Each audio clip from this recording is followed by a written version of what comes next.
In Syria, more than 50 civilians, including 13 children, were killed yesterday in army shelling of Hawla, a town in the central province of Homs. The Syrian Observatory for Human Rights said around 20 people were wounded in the Latakia area of northwestern Syria, that's near the Turkish border.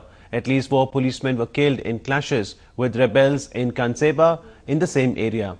The latest flare-up of violence came as Kofi Annan, the UN Arab League envoy to Syria, who brokered a repeatedly violated ceasefire last month, finalized plans to return to Damascus.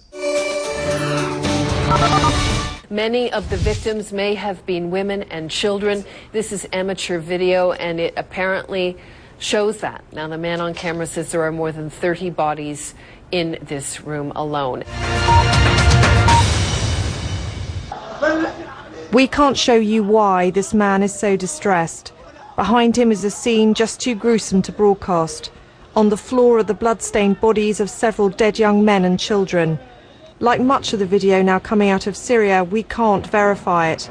Activists say it was filmed in Hula. It's a town near here, the city of Homs, and it apparently came under heavy shelling by government forces. Yet further evidence that Syria's ceasefire is in name only. There is an ongoing massacres across the nation. Every town in Syria that has revolted has been met by force.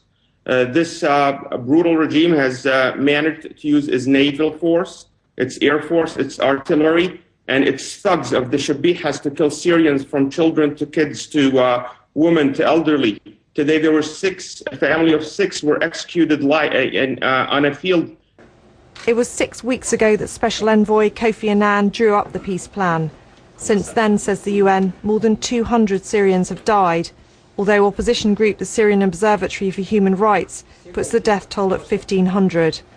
But Ban Ki-moon says there's no plan B.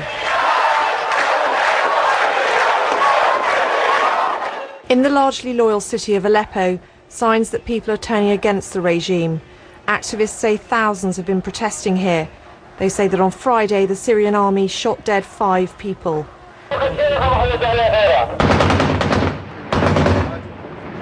Next week, the United Nations Security Council will talk about what the UN is calling Syria's extremely serious situation.